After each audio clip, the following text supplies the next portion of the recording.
उस स्टेटमेंट में वो ये कहते हैं कि इंडिया एक ग्रेट पावर है।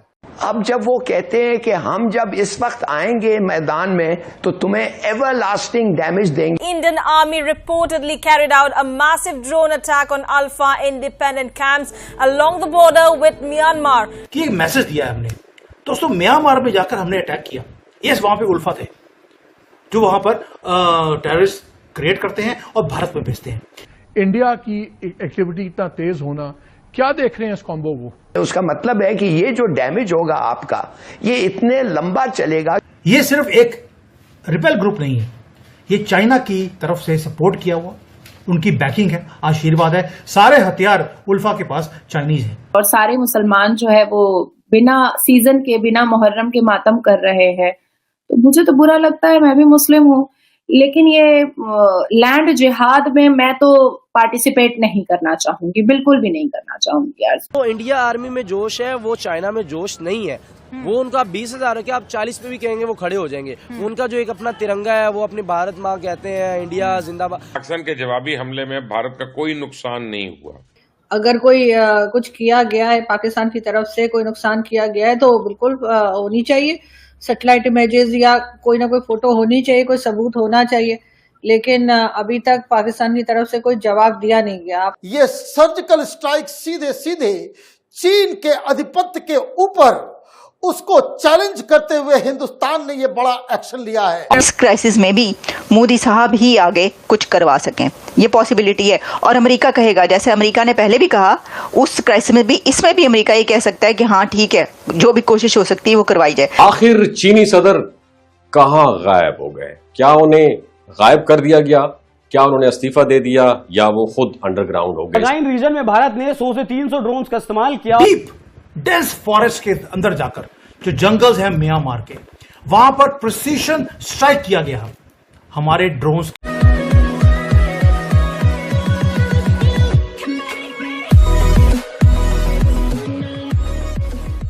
नमस्कार दोस्तों, अब आपको म्यांमार के बारे में पता होगा कि कुछ सालों पहले वहां पर एक डेमोक्रेसी थी, लेकिन उसके बाद वहां पर सैन्य कू हो गया और अभी जो सिचुएशन है वो ऐसी है कि म्यांमार के अंदर एक आर्मी जो है वो पूरे कंट्री को चलाती है। हालांकि वो कहने के लिए तो कहते हैं कि भाई हम कभी भी डेमोक्रेसी यहाँ पर ला सकते हैं या फिर इस टाइप की बात है, लेकिन हो नहीं रहा है।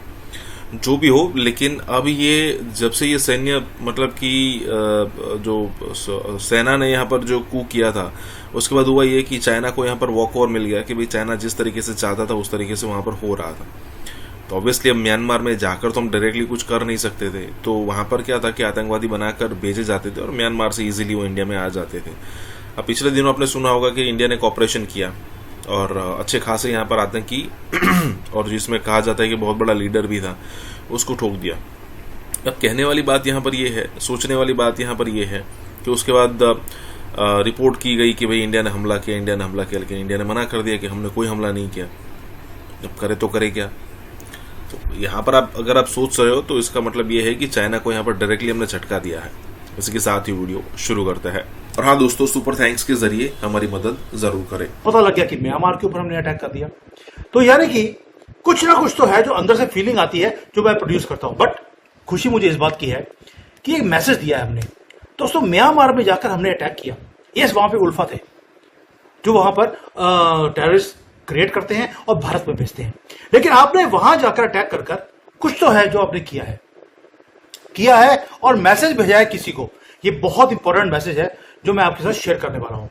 हु आर दोज प्लेयर्स जिसको मैसेज दे रहे हैं और ये इंपॉर्टेंट क्यों था वहां जाना, ये सारी डिटेल में बात करेंगे और गर्व के साथ भारत माता की जय दोबारा से लिखेंगे। मुझे लगता है सुबह से लेकर अब तक ऑलमोस्ट 10,000 से ज्यादा तो मेरे पास मैसेज आ गए हैं कमेंट्स के अंदर, भारत माता की जय। ये बनता भी है और बार बार होगा अब तो, क्योंकि जुलाई का मैं पहले बोला था आपको कि जुलाई से लेकर अक्टूबर तक मोदी जी रौद्र रूप लेने वाले हैं। वो बोलेंगे यहां पर ऑपरेशन सिंदूर हम पाकिस्तान के साथ करेंगे, लेकिन मोदी जी की आदत है जहां दिखाते हैं करते कुछ और है।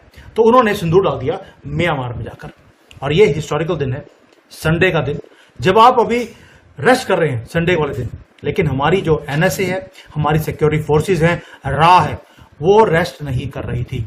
डीप डेंस फॉरेस्ट के अंदर जाकर, जो जंगल्स हैं म्यांमार के, वहां पर प्रिसीशन स्ट्राइक किया गया हमारे ड्रोन्स के थ्रू। कोई फाइटर प्लेन नहीं गया, कोई आदमी नहीं गया, सिर्फ ड्रोन्स। और उसके बाद जो प्रिसीजन स्ट्राइक्स करे हैं, जो टारगेटेड हमने, जो टेररिस्ट के डेल में जाकर हमने घुस के मारना था, वो काम किया है। और ये वो ग्रुप है उल्फा 1 जो चाहता है कि असम को भारत से अलग किया जाए। उल्फा की क्या औकात है यार, आप सोच के देखिए कि वो भारत से असम को अलग कर देगा। बिल्कुल भी नहीं है। That means we have to be clear कि who is ULFA in reality. ये सिर्फ एक रिपेल ग्रुप नहीं है, ये चाइना की तरफ से सपोर्ट किया हुआ, उनकी बैकिंग है, आशीर्वाद है। सारे हथियार उल्फा के पास चाइनीज है और फंडिंग आती है ISI से, पाकिस्तान से।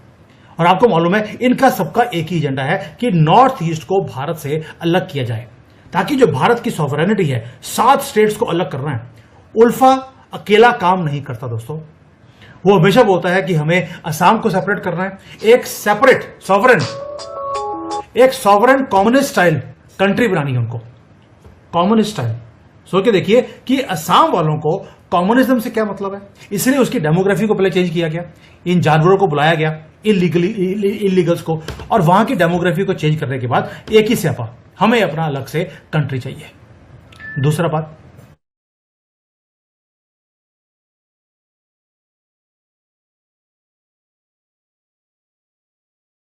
इसलिए अभी उल्फा वाले क्या कर रहे हैं, उल्फा वालों ने पता लग गया कि वो अकेले लड़ नहीं सकते। They have now joined hands with anti India forces. एक तो जो कापलांग फैक्शन है उनके साथ, दूसरा इवन की जो मेतीज हैं मणिपुर के, उनके साथ भी हाथ जोड़ लिया है।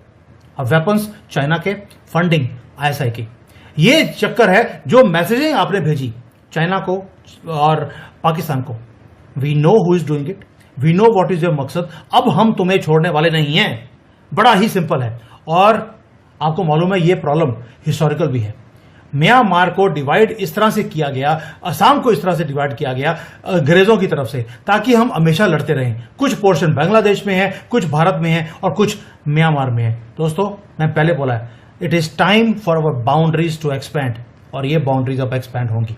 ऑलरेडी महादेव की तरफ से ऑलरेडी आशीर्वाद है। और अब ये शॉकिंग सर्जिकल स्ट्राइक, उल्फा का जो अपना स्टेटमेंट है, प्रेस रिलीज, उन्होंने भी बोल दिया कि 100 से ज्यादा इंडियन ड्रोन्स आए और उन्होंने बोला कि इन्होंने बेशर्मी से आकर हमारे यहां पर लोगों के ऊपर अत्याचार किया है, भारत की गवर्नमेंट ने। यानी कि जब ये आके हमारे लोगों तब अत्याचार नहीं था, तब तो ये दिवाली और होली कर रहे थे या हैप्पी मोहर्रम मना रहे थे हमारे यहां पर आकर। और हमारे जो ड्रोन्स हैं उन्होंने क्या किया, वहां पर लॉइटरिंग म्यूनिशंस को लेके गए, वहां पर प्रिसीजन स्ट्राइक्स किया, एंड जिन को ट्रैक किया हुआ था, यानी कि इंटेलिजेंस की रिपोर्ट हमारे पास थी, कौन कौन से आदमी को हमने एलिमिनेट करना है, एक्यूरेट और एब्सोल्यूट एक्यूरेसी के साथ हमने उनको तबाह किया है। उनका जो टॉप कमांडर है नायक आसोम, वो मारा गया। और भी खबर है कि डजन्स एंड ऑल जो लोग हैं उसके करीबी, वो भी मारे गए हैं, लेकिन पुष्टि नहीं हो सकती और इस चीजों की पुष्टि होती भी नहीं है। अब ये हाइड कहां कर रहे हैं, चूहों की तरफ भाग रहे हैं जो बाकी के बच गए हैं, लेकिन उनको भी छोड़ा नहीं जाएगा। ये टेररिस्ट एरिया अब सेफ हेवन नहीं रहा उनके लिए। वैसे ही जैसे पाकिस्तान में, डीप इनसाइड पाकिस्तान 100 किलोमीटर अंदर जाकर हमने मदरसों में और मस्जिदों को ढाया वहां पर, क्योंकि ढाने का मकसद यह था कि जो जड़ है, जहां से ये पैदा होते हैं, वहीं पर खत्म किया जाए। दोस्तों भारत ने साइलेंटली काम किया है और रियल स्ट्रेटेजी क्या है वो बताता हूं आपको। एक जर्नलिस्ट ने हमारे इंडियन आर्मी वालों को पूछा कि सर ये कोई सर्जिकल स्ट्राइक था क्या, आपने हमें बताया नहीं, क्या ये कोवर्ट ऑपरेशन था, वन टाइम ऑपरेशन था?